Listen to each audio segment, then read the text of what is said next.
What is up, wrestling fans? It's that time of the week for the FLZ Wrestling Team to talk all things pro wrestling and call it right down the middle. That's right, it's time for this week's edition of 607 TWS, the wrestling show, powered by FanlightZone.com. Of course, I am your host. My name is Rich. Joining me in the co-pilot's chair, as she does each and every week, you know her as the hunter of the Pokemans because she's got to catch them all. She is also the guru of cosplay, but most importantly, for this show's purposes, she is a connoisseur of all things pro grappling. That's right. She is the first lady of Fanlight Zone. It's Miss Sammy. How are you this week? I'm so glad I didn't get cut this week. There's a lot of cuts this week, but not me. I'm still here. Hey, yeah, well, no, don't you worry. There's no cuts going on in FLZ currently, so you are safe from that. But speaking of FLZ, the man is joining me in the chair next to me is, you know him as the host of the Ocho Duro Parlay Hour podcast, better known as the ODPH. He is also the editor-in-chief and CEO of Fanlight Zone and FanlightZone.com, respectively. But most importantly, just this past weekend, he ran naked through the streets of Binghamton when the New York Knicks got it done in 5 and became your NBA World Champions. Ladies and gentlemen, I give to you a very happy, a very tired, and a very wired Ken M. New York forever, baby. New York forever. Knicks in 5. We had told you it was coming. Danhausen locked it in, and we have a lot to discuss about that. But first, we have to talk about some pro grappling. But first is why you need to make sure you're subscribed up to Fanlight Zone on all social media accounts. And shout out to all our new followers. We've been gaining a lot of traction this week. Love seeing that. Love interacting with the community. Really growing this into what we'd like to be your destination for comics and pop culture. And we want to make sure you're subscribed up to the YouTube channel because there's a lot of content coming on the way that you're only going to see there. So you want to make sure you don't miss it. But we have to talk some pro wrestling. So chat. Light it up. Let's go. Well, you know, I mean, technically pro wrestling does exist because Danhausen is kind of an honorary member of your 2026 NBA champion New York Knicks. This is true. This is very true. He's got a jersey. He's looking to sign a one-day contract, from what I understand. And they should let him, but I don't think they will because of reasons beyond their control. But it's not to say that it's not, in the cards, so to speak. But they can do an honorary. There's got to be a way that they get around this. Yeah, we were talking about this. Padawan J and I were talking about this off air, and I'm not sure. There's like a little loophole to it, but it is what it is. But hey, if he can pull it off, I mean, listen, he ensured the Knicks were going to break their 53-year curse. He did it. He can do anything. While we're at it, also, let's give one-day contracts to the Wu-Tang Clan. Yes. Because it went down by 29 points that Method Man said Knicks in 5, and it turned the course of history. And, so there you go. So Method Man and the Wu-Tang Clan also be long on. Everybody needs to get thanked for this one. It's amazing. I got to be honest. Mayor Mamdani named off a lot of names. I loved it, including he who should not be mentioned in front of James Dolan, right in front of James Dolan, and that was epic. So we salute you, Charles Oakley, man. It was a beautiful thing. It's been a beautiful thing if you're a fan of the world champion New York Knicks. Oh man, I know. I know it's a wrestling show, and everybody's like tuning in now, going like, "Why are they talking about the Knicks?" Well, it ties in, and we're New York Knicks fans. It does tie in. It does tie in because if you know about Saturday night's main event, next month Saturday's main event. I know that Peter Rosenberg, at Jalen Brunson's party to celebrate the Knicks' victory, asked Jalen Brunson if he was going to be at Saturday night's main event, and he said he couldn't divulge that information. So I'm going to say that's a big yes. Sounds like a big yes. And of course, now that we know that Danhausen is also on the poster for Saturday's main event to join all the uncursed, I'm assuming there's going to be a big, Knicks celebration on July 18th for Saturday's main event. So. Join the uncursed is what the poster is saying. Yeah, and it's got the Knicks colors in the background. If you didn't notice, on the top of they have it set up with the orange and blue on the top of the garden. So I'm telling you, they're giving a lot of context clues that we're going to have a all New York Knicks celebration on July 18th with Danhausen and company. So you gotta love it. And hopefully James Dolan is there to give Danhausen all the human monies that he can handle. Yeah. All right. Let's just dive right in because we do have some sad news out of the world of WWE. And that, of course, is that Rhea Ripley this past week looks like she injured her knee.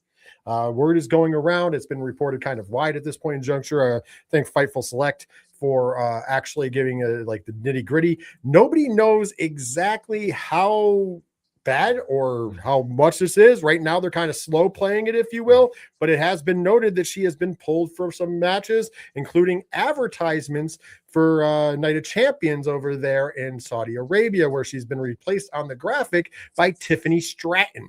So it looks like we may be having a little bit of mommy might be out. Sammy, let's start with you. How big of an impact is this going to have on like kind of a product that's kind of limping around a little bit if Rhea Ripley is down for any length of time? Well, it's definitely an impact, but I think it's less of an impact just because of the strength of the women's roster in WWE. However, when you lose your A player, when you lose your Aaron Judge, I mean, the team is going to feel it, and the roster is definitely going to feel it, especially someone who is the champion. That puts that belt in a bit of a flux and a question as well. But when you're looking at that roster where you have a Tiffy Time, you have a Charlotte Flair, you have an Alexa Bliss, you have a Liv Morgan, you have this one or that one, you have an embarrassment of riches. You can certainly make things work, but in a time where WWE storytelling has been struggling, and to see someone who is always overachieves in their storytelling, it's a blow, and it sucks. Ken, with that being said, you also have to remember they just made the move from Jade Cargill to moving Rhea Ripley all the way over to SmackDown, kind of take over from what was a lackluster championship run. We being honest, calling it down the middle. So obviously trying to rebuild SmackDown in the image of mommy. This kind of is going to set some things back if she's out for any length of time. Yeah, it all depends on the length of the injury. I mean, it is a very bad setback, and we hope Rhea has a speedy and healthy recovery. But I think WWE will be okay because, like Sammy alluded to, and I know you're talking about as well, they have a very deep roster that they can, make the best decision possible for the temporary until Rhea gets back, and then you can obviously rework some storylines to make that happen. So I think for short term, yeah, it's going to be bad, but long term, no. Yeah, I agree with that. I mean, there is an embarrassment of riches. I mean, it was pretty quick that they replaced the graphic, put Tiffany Stratton on there. Once again, nobody's complaining that like, oh man, they're replacing, an A player with like a bench warmer.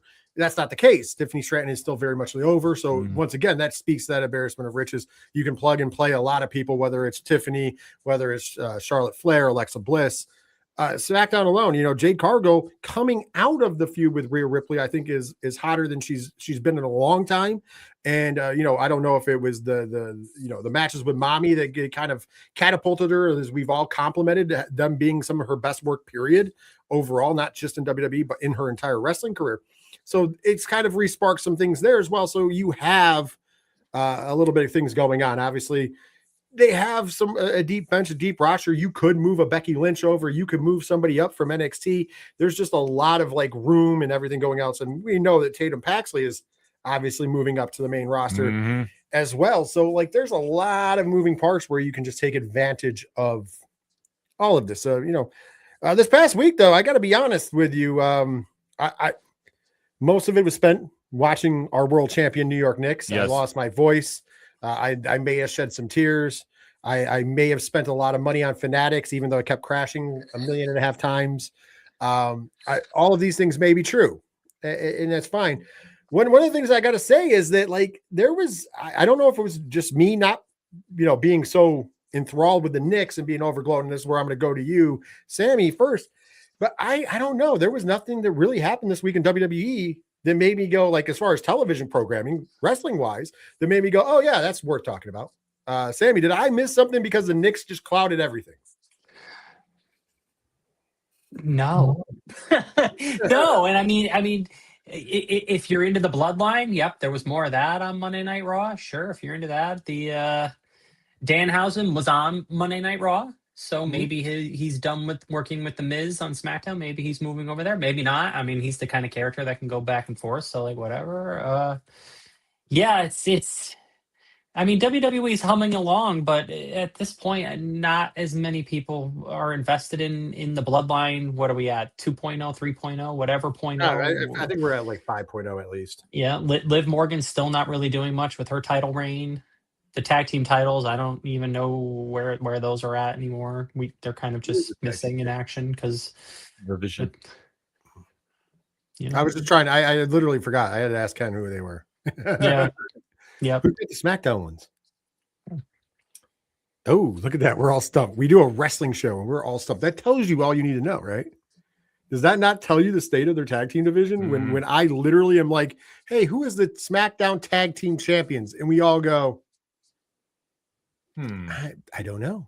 That's Well, the Bella clones, they're the women's champions. Yeah, they're the women's tag team champions, but the men's tag team champions. Is that a problem that we're all sitting here? Completely. I mean, it goes to show about the lack of overall storytelling that has been going on in WWE, and we've addressed this numerous times about the creative bankruptcy. The fact the tag team division isn't standing out, and the fact that we're all struggling to think who the SmackDown champs are. I had to look it up. It's Damian Priest and R-Truth. Oh, because you know why they keep doing the angle where Truth is helping out Royce Keys, so they haven't even defended the title, so the titles are now on the back burner. But then again, they did this with the Vision too, because I mean, granted, I completely understand that when you have such a champion like Logan Paul, you don't want to take a belt off him and you're going to ride through his bicep injury. I completely understand that. I support that as well, even though he did grace us by coming back to Raw this week. So that was the highlight for me. But in all honesty, there's only one highlight as far as Raw and SmackDown that went on this week. Chad Gable. Ooh, yeah. Came back in a big way, establishing himself, which this has to lead to the ultimate heel turn. But his forgiveness tour nailed the start point with Rusev. I like how they're building that up. I fully see him turning at some point to go after Rey Mysterio or Penta and getting the Intercontinental title, which, listen, I'm all right with. I'm completely on board with this. So they're laying that groundwork. It's been great. But honestly, like, what else has been going on in the shows? Unless it's NXT, they're really not doing anything to move the needle. NXT was great this week, by the way, but they're actually doing some things with their storyline. Unfortunately, I didn't get a chance to watch AAA because I was watching the Knicks win in Game 5 of the NBA championships. But that goes to show, when you think about WWE right now, they should be gearing up for their next pay-per-view. They should be riding the wave of Danhausen coming off the Knicks win. And it just feels like they just didn't really do anything to help move things along. And what are you going to say about Roman is now having Jacob Fatu beat up the Celebrities? Celebrity. Which, I mean, like I say, it's so forgetful. I forget who it was. Eric Andre. It was Eric Andre. That's it. So, but that's the whole point. Like, so now you're going to have the Bloodline is now going heel, but are they heel? Like, there's just so much that's messed up in how they're structuring this. It's just not connecting with the audience. You know it's a bad week for your brand when the most newsworthy thing outside of Rhea Ripley, the most newsworthy thing was the negative attention that Roman Reigns gathered from being at UFC 250. Oh, yeah, that is literally, that's how bad this week has been. And the fact that they reached out and asked if the WWE was going to do a show there next, which, stay tuned, right? But my point of the matter is that that's how bad, I'm not even going to jump into that debacle. I'm just saying that's how bad your week is when that is the only thing that dominates your news cycle. Nothing else except for Rhea Ripley's injury. So it's the spoils of bad luck or bad press or bad whatever, but it has been a rough week in WWE. Oh, completely. Yeah. So much. Go ahead. Yeah, I was just gonna say, I don't know if you guys went back and watched it yet, but Obafemi cut a promo after the match on Monday, and that was just weird. He's talking about how he destroyed Brock Lesnar. It's like you just lost to Brock Lesnar. You're talking about the match before, like it weird, just weird times. Yeah, it was not one of their better weeks, except NXT. NXT was great. There you go. So it sounds like I didn't miss much with celebrating the New York Knicks championship win. That's right. I'm going to see how many times I could say it before people get real mad. Yeah, because that's what we're going to do as New Yorkers. Get used to it. It's going to be a long year for everybody else. All right, let's move on, though. I do want to talk about something really cool coming up. AEW, we talked about MyAEW before. It is live. It is up. It has been up, but it is really getting a push lately. Of course, I did put it up. You can get it on Fire TV, Android TV, Roku, and Apple TV. You can sign up for it on the internet for $0.00. That's right. It costs no money to sign up for it. And so what MyAEW is, and this is not a commercial, but what MyAEW.com is it is a new hub for content for AEW. They have like the old episodes of Dark on there. They have Ring of Honor stuff on there. They have matches to build up things for AEW television, which is really cool. So you can go back and see Forbidden Door past matches are up right now, all for absolute free. They also have an avenue for you to purchase different events from AEW as well. Not live, not here in the States, at least not live as the pay-per-view is happening, but after, if you missed it, there's a way for you to purchase events up on there as well. Different pricing depending upon how long ago, et cetera, et cetera. There is a pay plan coming. We do know that there's always going to be a free plan, but there is a pay plan coming. But really what's cool on there is they're hosting now independent wrestling. That's right. IWTV is still a thing. Obviously, Triller is still a thing.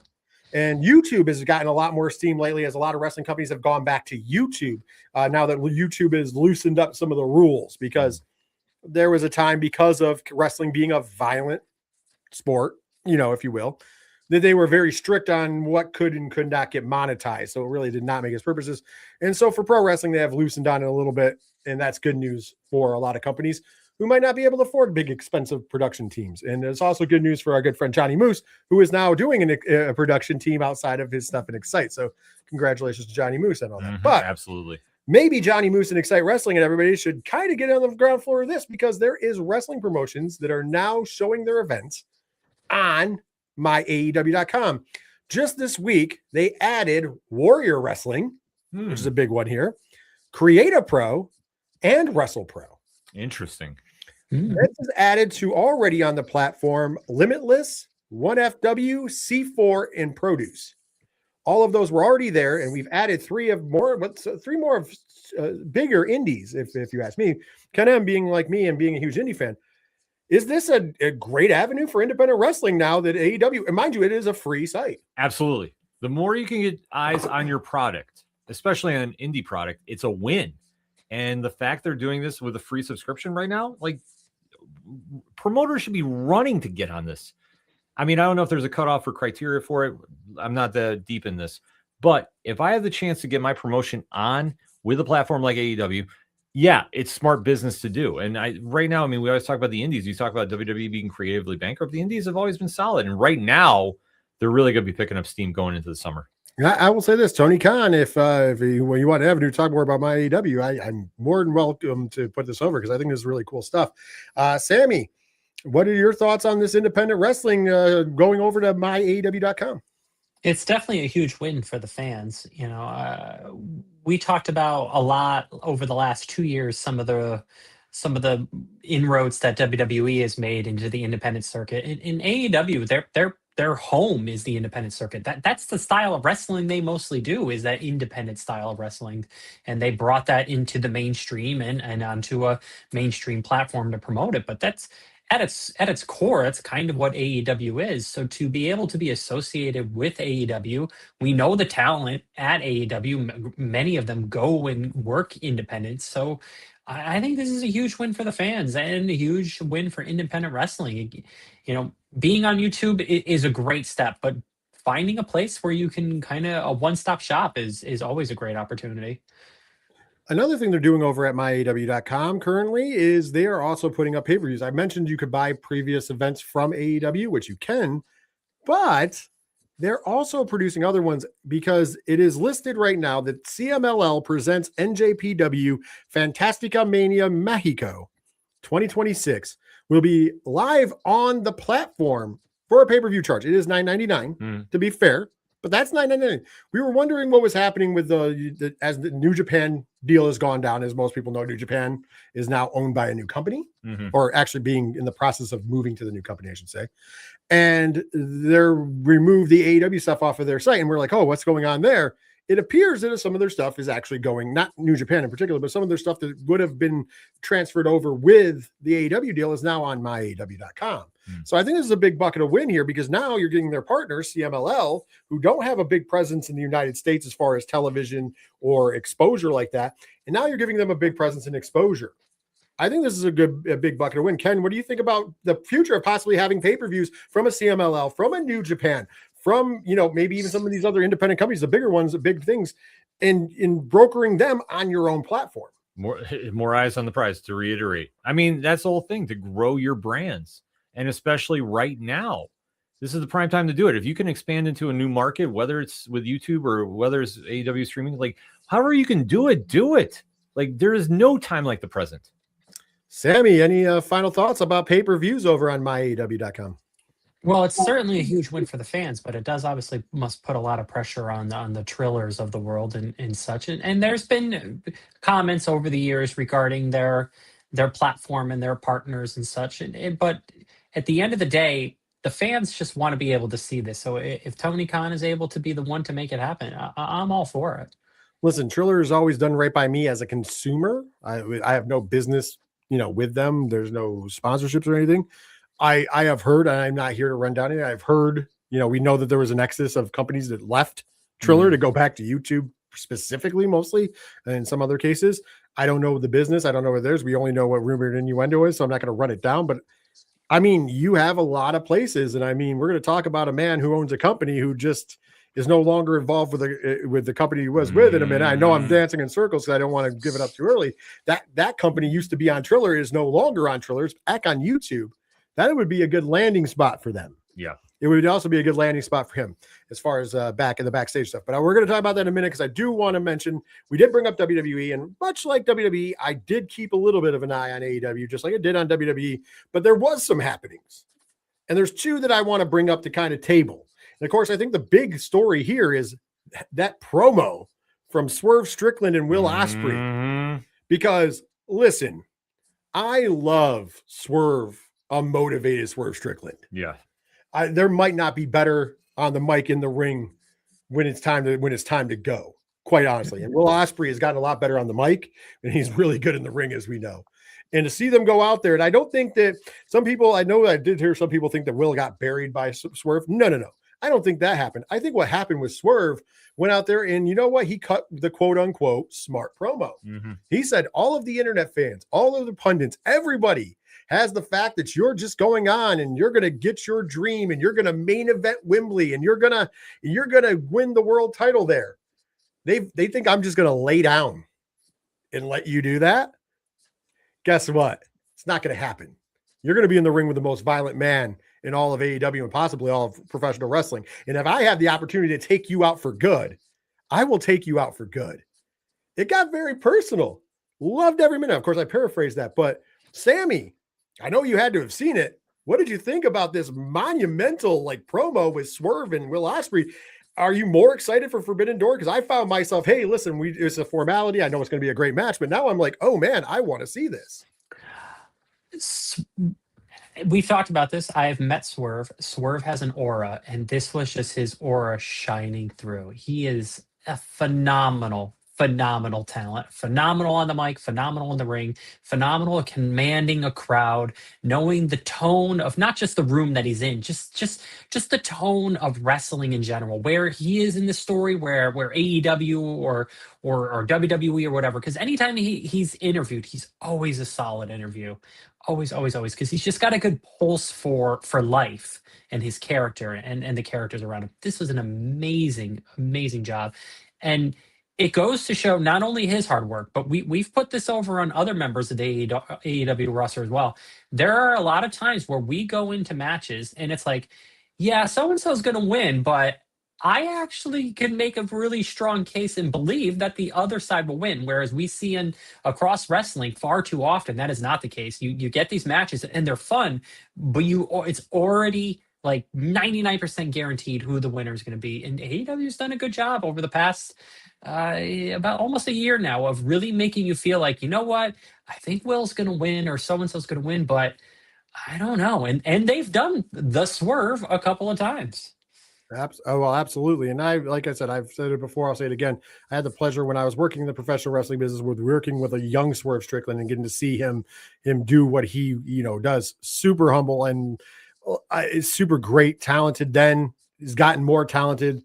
I always say nobody deserves it more to be sitting as one of the top seats in the wrestling world than Swerve. Ken M, your thoughts about the promo? He braved the crowd outside MSG during the KNICKS playoff run against the Spurs. He is the most dangerous man in AEW. This was a phenomenal promo. Just give him the belt. I've said this before. I understand Ospreay. The dream is to go there, but sometimes dreams just don't come true, and reality has to sink in. And reality is Swerve is an amazing champion. He should win this outright. Will maybe next year. I'm sorry. I'm gonna say Swerve sold that promo. He did what he should do, and that's take the spotlight. It wasn't a burial, and I was hearing that as well. No, but he does what top stars do. You take the spotlight when it's there. And you have to match the intensity because everybody's been saying Will's walking to Wembley. Well, maybe not so fast. Yeah, I'm with you there. All right, so we're going to talk about Forbidden Door here in a second because it has come together. Before we do, I want to set it up because we were saying how we were waiting for them to do some more of the cross promotional stuff, and they have. We're going to get to that in a second. I'm just going to take a pulse because this show is live, so we're going to take the pulse in the room. Do we give a spree spoiler because we do have the finals for the women's Owen Hart. Because it was taped. So the second match happens on Collision, which is Saturday. So the pulse in the room, do we just give a spoiler warning and give you 5 seconds and then just say who's winning, who's going to Forbidden Door? Because I think it's a big story. I mean, you're the executive producer of 607 TWS. What are you feeling? Well, I just wanted to see the pulse in the room. So if you don't want to know what happened on Collision, and I'm sure most of you have read the internet, I'm going to give you a quick countdown and then you dip out, come back. But I'm sure nobody is going to reverse. So in 5, 4, 3, 2, 1. Okay, so we now know. Yeah, throw that up there. So spoiler warning. We now know what the finals to the Women's Own Heart Cup will be. Mercedes Moné will take on Maya World. That's right. Maya World pulls the upset and defeats Athena. And Mercedes Moné, of course, is in the finals. Now, and I'm of two thoughts in this, and this is why I wanted to bring the story up. I'm of two thoughts. A, this is really cool because we didn't see this happening. Sometimes I love a good swerve. However, does this not scream that we're just, you might as well just say Mercedes Moné wins back-to-back Owen Hart Cups, and she is on her way to Wembley.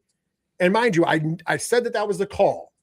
But at least if you had Athena against her, there was a possibility you pulled the other trigger. I do not see, no offense to Maya World, who I think is a tremendous, tremendous, tremendous wrestler.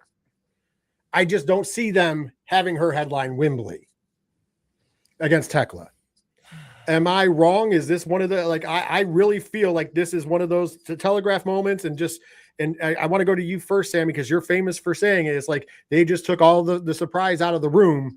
You might as well just say, you know what, there's no reason to have this match. Other than if it's a great match. But Sammy, your thoughts on Maya World versus Mercedes Moné in the finals of the Women's Owen Hart Cup this year? It's tough because we just put it over on the men's side where it's, it doesn't necessarily look telegraphed for Will Ospreay, and that's awesome. But then on the other side, sometimes you do have to telegraph it because you're just looking at names on a sheet, and it's like I have to put the best possible card together. And if you're looking at where people are at, it's like it makes the most sense for Mercedes Moné and Tekla.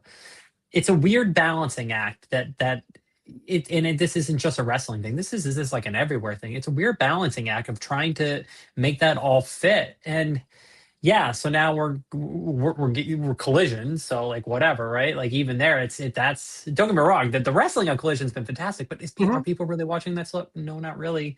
So I don't know. It's weird. It's tough, but it does, in a way, allow you to, well, not us, the fans, to absorb the amount of, content that will be put out for Mercedes Moné versus Tekla, and you could really build that up into something special. And that match is not guaranteed on who would win. That one's not.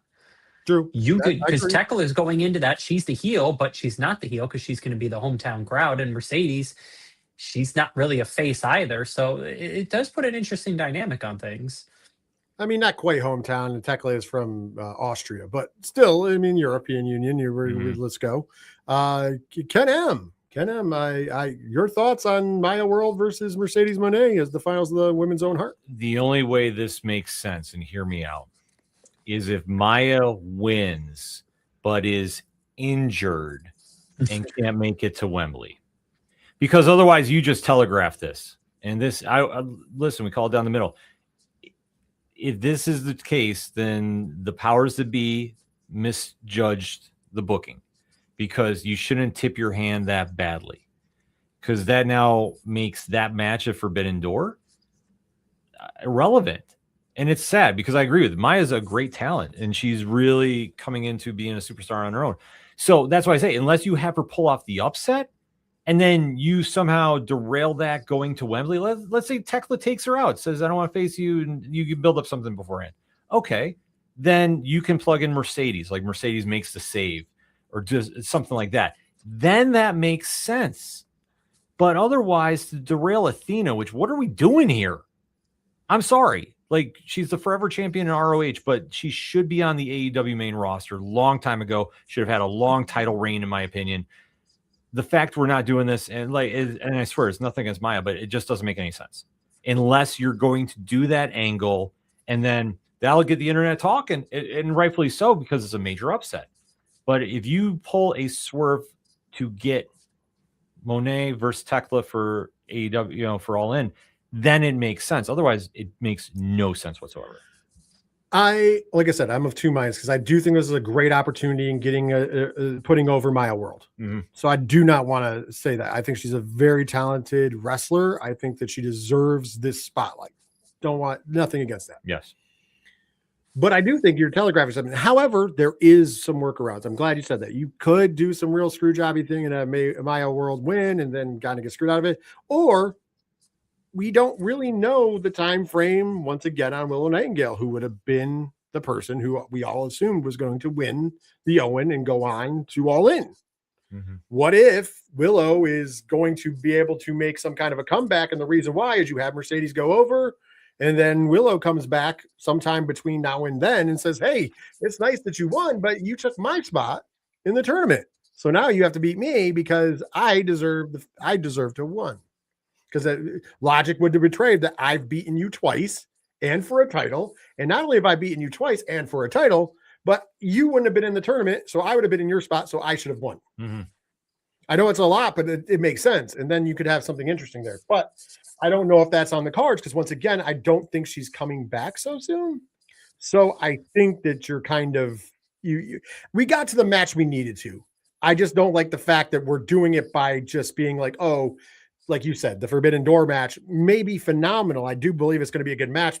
Obviously, Mercedes Moné, one of the greatest women's wrestlers of all time, going against Maya World, who is a tremendous wrestler in her own right and an up-and-comer. I think they're going to tear the house down. Mm-hmm. Oh, it's going to be a great match. But you've already telegraphed the finish of this match because now we're going to move on to Tekla versus Mercedes, which is the right call money-wise. I said that before.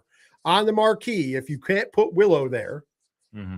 you're going to put the next best thing and not crapping on Mercedes, but that is why they said, hey, you need to come back to work. Yeah. And they were happy with her doing whatever she wanted to do. And, that was their agreement. But I guarantee when that happened, Tony Khan said, hey, it's time to come back because we have a show to sell. Mm-hmm. And that's smart business. Speaking of Tekla, let's talk about real quick Forbidden Door. We're not going to do the rundown. That is next week. We have a huge super weekend next week. So you guys are going to have a lot of previews next week. But they did do something that we had criticized. We said, hey, the term Forbidden Door gets thrown around a little bit too much now. There's a lot of Forbidden Doors going around, and it doesn't feel special anymore. And then we justifiably talked about there was only one match listed so far on Forbidden Door where you had a mixture of talent. That was Kenny Omega versus Zack Sabre Jr. Mm-hmm. Guess what? I don't know if we're to credit or other people or whatever is going on. AEW said, hey, hold my drink. Yeah. Now, granted, they did add Bandito versus John Moxley for the Continental Championship. And technically, Bandito is an ROH AEW guy, but he was huge in Mexico, so he could get there. But that's not the case. Tekla, your AEW Women's World Championship, will be defending the AEW Women's World Championship. So she doesn't have a cakewalk, if you will, into All In. Thank you. Mm-hmm. She is going to be challenged by the Starlight Kid. So this could be a great match. So we are getting a Forbidden Door match there. Also, the IWGP Global Heavyweight Championship, which is currently held by Shota Umino, will be defended on Forbidden Door against the Bastard Pac. That should be a tremendous match as well. So we've added a couple. We have added some flair. We've added a little flair. What's your thoughts of getting some real Forbidden Door-esque action now on Forbidden Door, Ken? Well, I mean, it's going to be great matches. I mean, Forbidden Door is a showcase. I mean, that's the thing about it. It's nothing wrong with it. But for storyline purposes, it's all suspended to give us dream matches. And I think they did a solid job about adding these new ones. Miss Sammy. I love the matchups. I just wish we would start getting this done a little bit sooner. You know, it's just tough when you just start really wrapping things up within the last 2 weeks. But that's my personal, flavor on it. Ultimately, it's going to be a fun card. There's going to be some amazing matchups. And if you're into wrestling, if you're into the in-ring product wrestling, you just care about the matches and the storytelling within the ring and not the storytelling that got you there. This is going to be an amazing show. But as someone who gets really invested in the stories leading up to it, it's just like, all right, yeah, we're just starting to really get to it now. It's like we should have been already planting these seeds.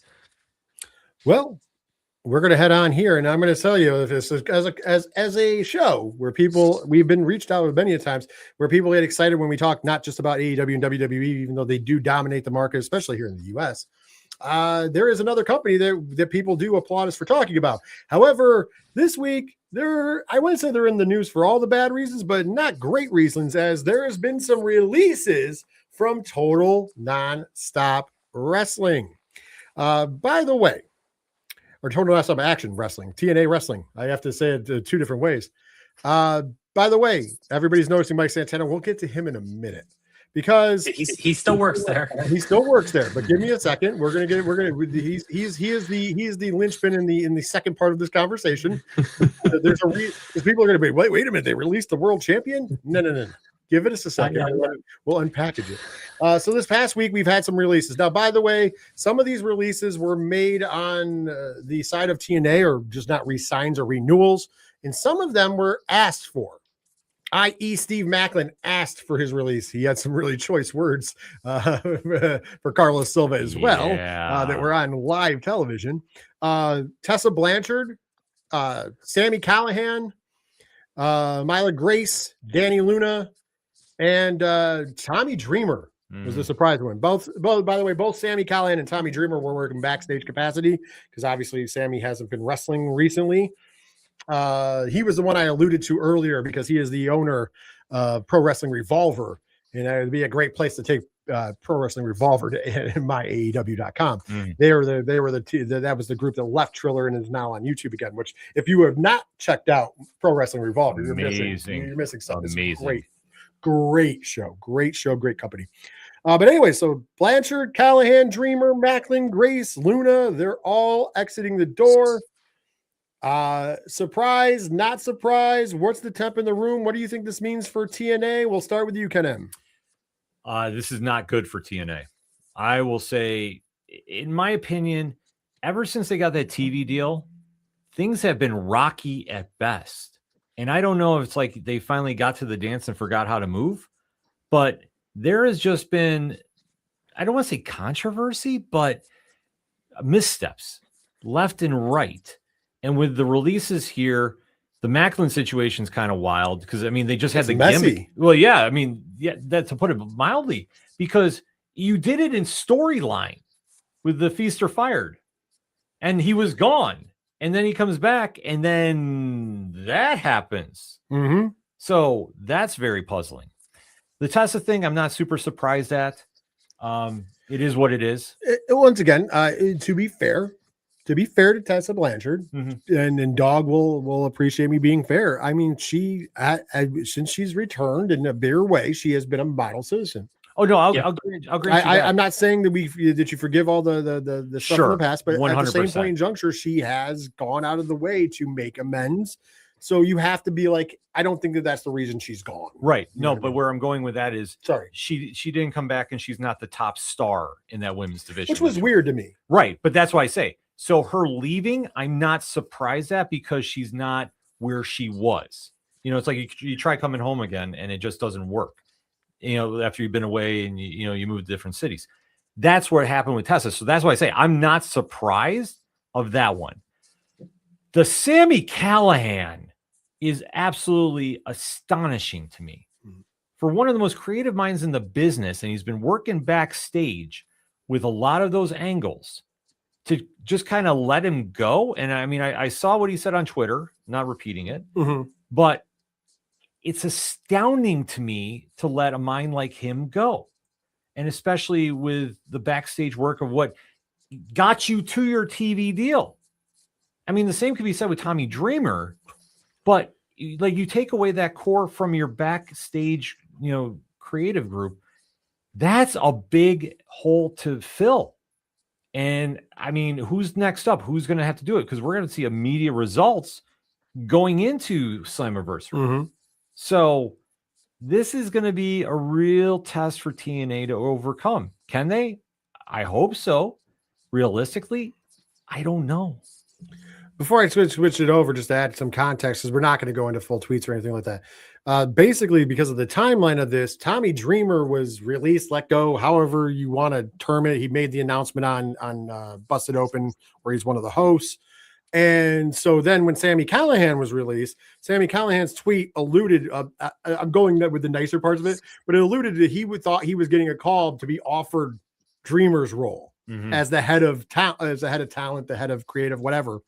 And then they released him too, which is me baffling. I would have understood. And I think Tommy Dreamer even kind of alluded to that on Busted Open, like, hey, maybe they want to go in this direction. I'm fine with it. Because I think he thought when he said it was going to be in good hands, I think he thought it was going to be Callahan. Yeah. I think it's like, okay, sometimes you change the booker. Tommy understands that. He was very, and that's a dangerous situation too. And I, before I pass it to you, I'll get into it a little later. You were firing a host of one of the most popular wrestling shows on the planet. It's a daily show about pro wrestling on Sirius XM, and you fired that guy? Yeah. You're playing with fire, because he could go, if it wasn't for the fact that he's such a class act, Tommy Dreamer, that is, oh boy, he could go out there and there's a lot of dirty laundry. But Sammy, what are your thoughts on those releases we just talked about? How is this looking for total nonstop action? So when it comes to TNA doing releases, just doing releases, not the specifics of who, I'm not shocked. I'm really not shocked at all. It's the cycle of pro wrestling, except for AEW. They seem to be the only ones that are immune from it. But, people leaving, people coming in, people coming back, people going, people staying for a period of time, the book changing hands. That's wrestling from all the way back from the beginning of time. And sometimes those bookers come back. How many times have been Road Dogg been fired and brought back? Like, it's just the cycle of wrestling. So when it came to TNA, and we talked about this, 2-3 weeks ago, just them continuing, like stumbling out of the gate with the TV deal. So I'm really not shocked at all that there was a large amount of releases, and that some of those releases did focus on the behind the scenes backstage organization. Not shocked by that at all. WWE just did a big round of releases a couple of weeks ago, which means, and they did a big releases the year before, and a lot of those talents never really latched on permanently with any organization. So there's a plethora of TV capable people out there available that you could bring in to help, refresh your product and change the direction. So from that standpoint, I'm totally cool with that. However, when you start diving into the specifics of who was released, it does put a lot of shockwaves into this. Tommy Dreamer and Callahan, those are two big names within there.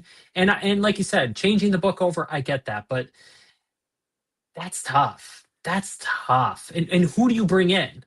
Like, you know what I mean? Like, wrestling is always about, we'll bring in Dusty Rhodes again. We'll bring in so-and-so again. It's generally always the same people. And when is this cycle going to kind of shift and you start bringing in new minds and new things? Because even look at WWE, all their bookers handling their shows. You got Triple H, you got Paul Heyman, you got The Undertaker, you got Shawn Michaels. And yeah, not all those guys were, booking matches, but they're just WWE tenured guys, or just guys that were just big into wrestling forever. There's not a lot of new creativity there. So if if TNA could bring in someone that brings in a fresh perspective and not bring in a Road Dogg or something, not to say that Road Dogg's not capable or whatever, he is, but the product is not working as it is. They need to do something different. So if you do something different, that could be kind of interesting.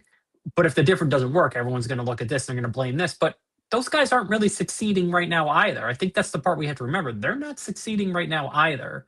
So it's weird. It certainly hurts. But TNA is the company that can't die. It just can't die. Like, it just doesn't ever go away. So, we talked at length when Scott D'Amore was gone. And we said, this is scary. And then they landed a TV deal. They parlayed that and all that negative press into a TV deal. So what can they do this time? That's one of the way I'm looking at it. I'm like, geez, they did that. And then they ended up where they are now. What can they do this time? But I'm going to get to more Scott D'Amore in a second, but I will say this, that is where you should have pause, because instantly they got a TV deal. But where did they get a TV deal off of? The Scott D'Amore era. And then they got rid of Scott because Carlos Silva and company, I think, didn't like whatever X, Y, and Z or whatever the hell that was the reasoning. And they lost part of the roster because of it. And then on top of that, it's led to where we are now. Mm-hmm. So like you can see where the domino wasn't good for them. So technically, yeah, you got a deal, but you got a deal off of another guy, and then you had some issues. And that's where it's going to bring me in a second. But I'm going to start with some of the messier things here. You have Steve Macklin, who was gone because of storyline. Yeah. If he was unhappy, you should have already been talking to him, because when he came back, he's unhappy. And to the point that he got his release, because he asked for his release, and then really publicly, I'm not even going to repeat what was said, but it was on their TV. And then he turned around at Pro Wrestling Revolver and basically said, oh yeah, that was 100% meant. That was shoot. Yeah. You turn around and you have Tessa Blanchard. And like I said, I said it earlier, why I said, yes, checkered past. We all know, right? I'm not saying that you forgive people for their sins, if you will, but you do at some point in juncture, you either have to move on or not. Her coming back, we were judgmental, but she came back and we said, but this is going to prove where you are. She came back as a model citizen. They never pushed her as the top person, which is kind of weird to bring her back and not do that. But once again, she had no complaints. She had no arguments. She did her job. She went out there and put people over. She was involved in some really weird storylines that were really dumb. And she did it all without criticizing. Yep. So to me, where was the disconnect? And were you still upset about the past? If that's the case, and I can understand that, then don't bring her back. Don't give her the platform to come on and rehabilitate, if you will. And here's the thing. If somebody is willing to take a chance on the rehabilitation and fail like she did it, you could have a really interesting situation if WWE puts her in NXT. Or more importantly, if I'm Tony Khan, I might sit down and see where she's at. Because if that model citizen is really where she's at, they are in need of big stars in the women's. I mean, they have great up and comers, but she's an instant big star and big heel if you add her to that women's division. And no booking necessary. No, you don't have to explain why. You just know, right? So she could get a like silver lining out of this, but at the same time, it's just weird to bring her back to only do this. And then you end up with the Callahan Dreamer situation. And Callahan is what it is, right? I've known Sammy for a long time. I've worked with Sammy in the past when I was independent pro wrestling. I love him to death. One of the greatest minds I ever met. I always tell people the first time I met him was a friend of ours. We have a mutual friend in common. I was going down to CZW with him. We were in the back hanging out. This is before I was working in wrestling, but before I was doing what I would later do. And the first thing he does is show me this on a video camera, because this is how long ago this was, on a video camera, show me a black and white video that he was running as a promo and ask my opinion on how I felt about it. And it was phenomenal. The fact that he was trying to get people to criticize is amazing to show who he is. Even though he knew it was good, he wanted to make sure that other people thought it was good as well. And anybody who had a pointer about it, he definitely took in it wasn't just lip service. He wasn't just like, hey, look how great I am.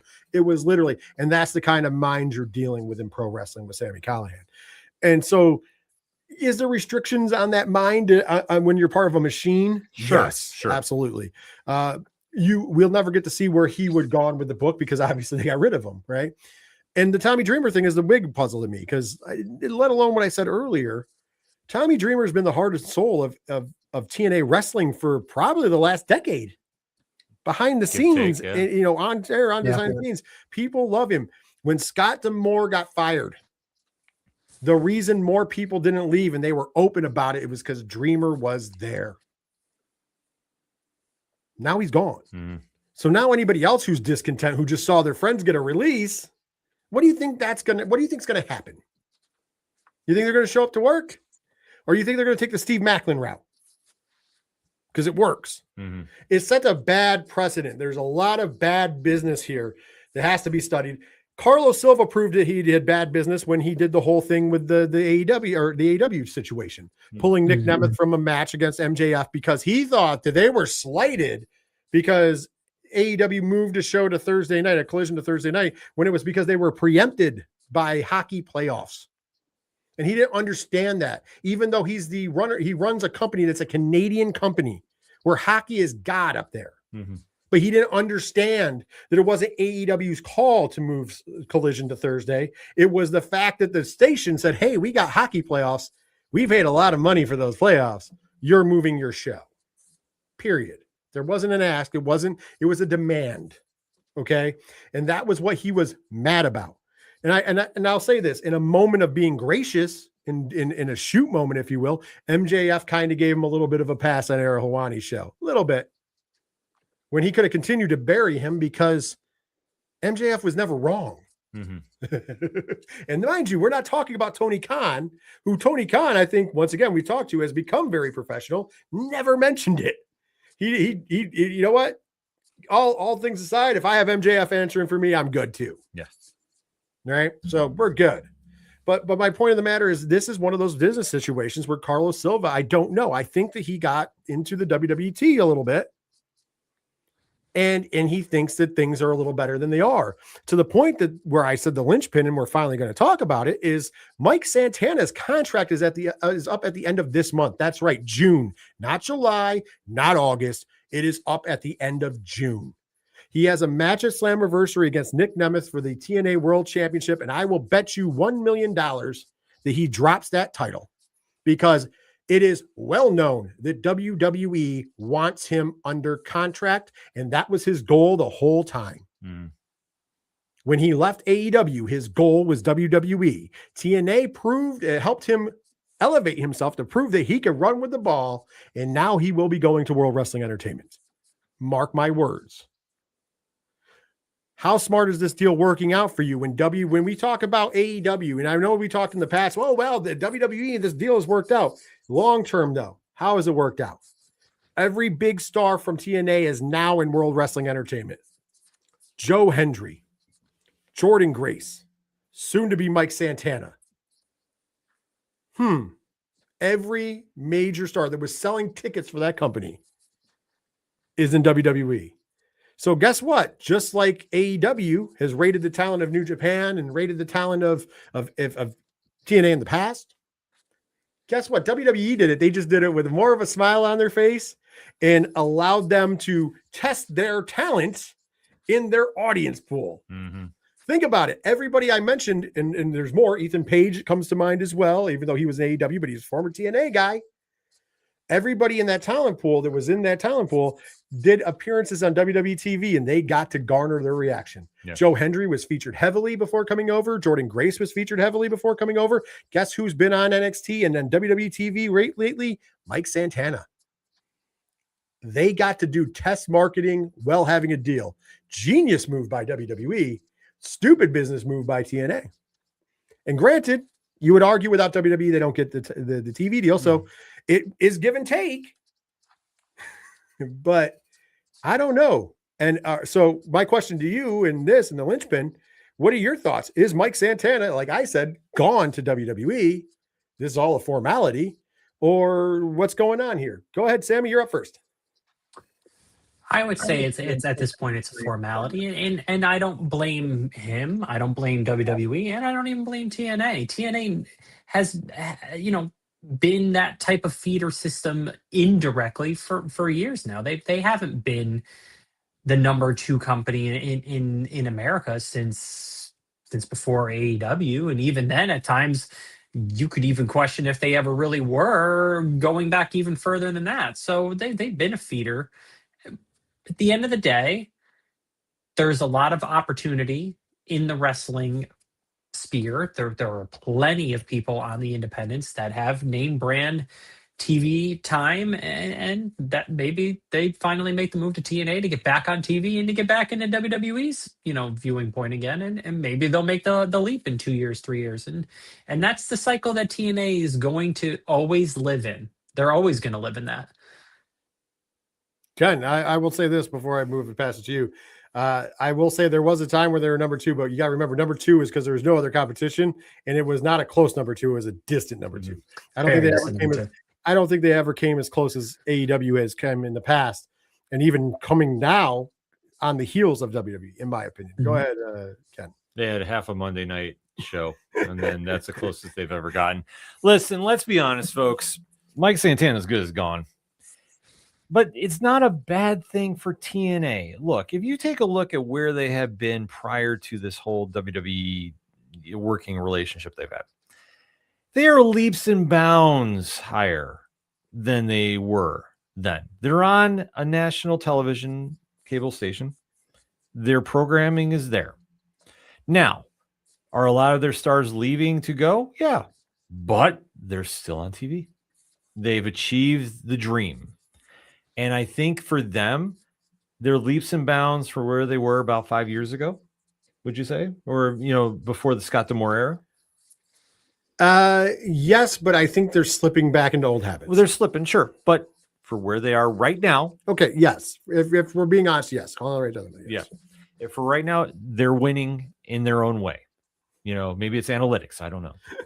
But they're doing what they're doing, and they're content with that, and they're making some moves, and they're going to find out the hard way that sometimes these moves aren't going to work out. But if they work out in the favor of Mike Santana, he's going to be on NXT sooner than later.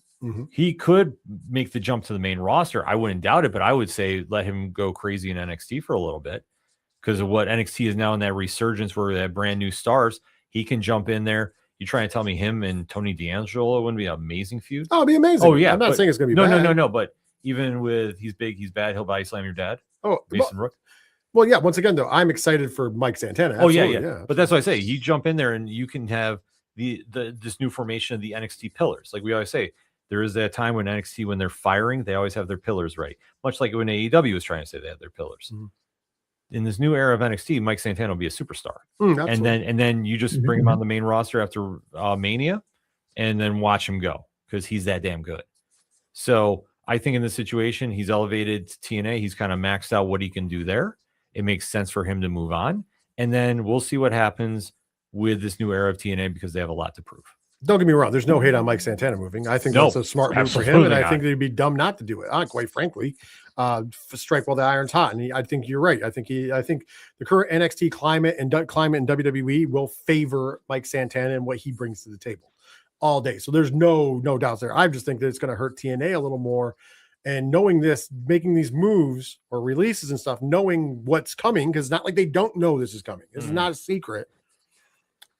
I think that there was a very weird time, especially somebody like Tommy Dreamer, right? Like to Sammy's point. Yeah, I get changing positions on the bus. Yeah, I get bringing in a fresh take. Absolutely. But you still have to keep the heart and soul guy around to get everybody rah to that level. You can demote him down. You can put him in charge of something else and make somebody else in the book and still keep him around just to keep the troops happy when there's transition, because you're going to be transitioning your top star out for who? Nick Nemeth? And nothing against Nick Nemeth, but Nick Nemeth, hasn't exactly lived up to that most wanted moniker since he's been released from WWE. Granted, he's done fine for himself. He is also a host on Busted Open. Yeah. He's done things, but it's not like he's gone out there and done the Zack Ryder / Matt Cardona business or Cody Rhodes or Drew McIntyre. He didn't light the world on fire to come back. And I don't think that that's his goal. I mean, he did make one appearance as Dolph Ziggler. He did go back, right? Well, yeah, he made one appearance as Dolph Ziggler, but even though the crowd reacted, they didn't bring him back, but they did bring Matt Cardona back. You see what I mean? Like it is what it is. Not crapping on any of it, but you have to have a better direction, and I think that they're lacking that. And when you were talking about slipping, I was saying about now they're still they're starting to make the decline, but we're still starting to see people returning from the dead and being killed off as a storyline, and that is going back to what you were talking about 5 years ago. Yep. Right. Shout you know out what I mean? Ali. Right. I love Ali, but my point of the matter is that is something that they did 5 years ago that we all went, why? We used to I make that. wonder, Yeah, you know, if if I'm responsible for TNA as some sort of a head of the company, I'm probably looking at NXT and going, that needs to be more of my business model. I need the flexibility of knowing that I might have a talent here for their 2-3 year contract, and that's it. And I need to be able to have that flexibility. And maybe that kind of butted heads with the vision of a dreamer, of someone who was like, no, we want the stability. We want to build this into WWE. And it's like, but you can't. You literally can't right now. It would require too much investment in different ways that they don't necessarily want to do. I think you got that right, but you got it in reverse. I think that Carlos Silva is getting, is taking advantage of his own supply. I think that he thinks that he can compete with AEW and WWE. I think that was the reason why he fired at MJF and did what he did.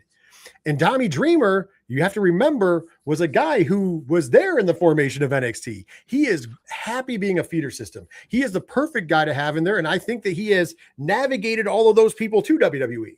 Joe Hendry, think about it. He managed all of that with Joe Hendry, managed it all with Jordan Grace. He's managed up to this point with Mike Santana, knowing that they were going to exit the door. Think about it. He did the NXT format. Mike Santana is going to leave after dropping the title, much like people in NXT. They'll drop the belt and they move on to the main roster, right? So he's done everything because he came from that system. That is where Tommy Dreamer did his booking. That's where he got his master's degree in booking.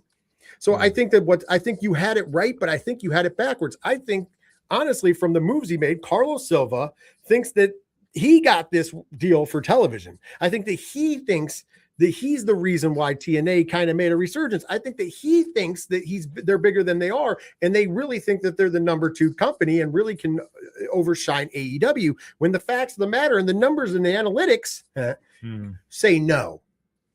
And I think that that's what's butting heads. I think that he wants somebody there. Maybe he thinks that Tommy Dreamer, even though they have an open partnership with WWE, he may think that Tommy Dreamer's making it too easy for these guys to go.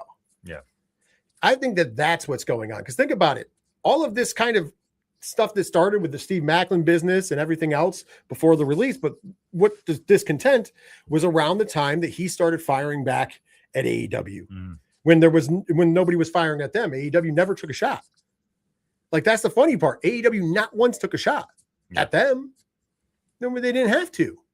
You don't take a shot at the lesser competitor. Like, that has nothing to do with you. You do it to somebody else. But he perceived things that they were doing as actions against TNA because they felt threatened, when in reality, it had nothing to do with them. So I think it's just an insecure man. That's just my personal beliefs. And if he wants to know anything about analytics, ask the San Antonio Spurs and the Cleveland Cavaliers what analytics gets you. You can say that you won the games by analytics, but at the end of the day, you don't get the championship ring. You don't get to hang the banner, and you don't get to call yourself world champion, because analytics aren't real. They are just numbers that you're supposed to guide by, not live and die by. And that's why KNICKS in 5 brought it back full circle. Ladies and gentlemen, my opus is done here. And also what's done is this is it. This is at the end of the show for this week. Thank you so much for tuning into 607 TWS as you do every week. Of course, there's the graphic right there. Make sure you head over to fanlightzone.com. Check out all those awesome comic book reviews, as well as everything else we got there. Make sure you're following us on all the social medias. You can get all of the links for the social medias on fanlightzone.com, as well as make sure, if you are watching us on the YouTube channel, I'll talk to you in a second, but if you're watching us on Twitch or X, make sure after this is over, you head on over to the YouTube channel. And for those of you who are already there, you don't have to head anywhere. You're right there. So make sure you smash that subscribe button if you haven't already. Hit the bell icon for notifications so you know whenever we go live or whenever new videos come out. And of course, hit the thumbs up to help us beat the algorithm and conquer this nasty bull that is the algorithm. We're going to take him down, brother. Yep. Jumping Jeff Farmer would be very proud of me right there.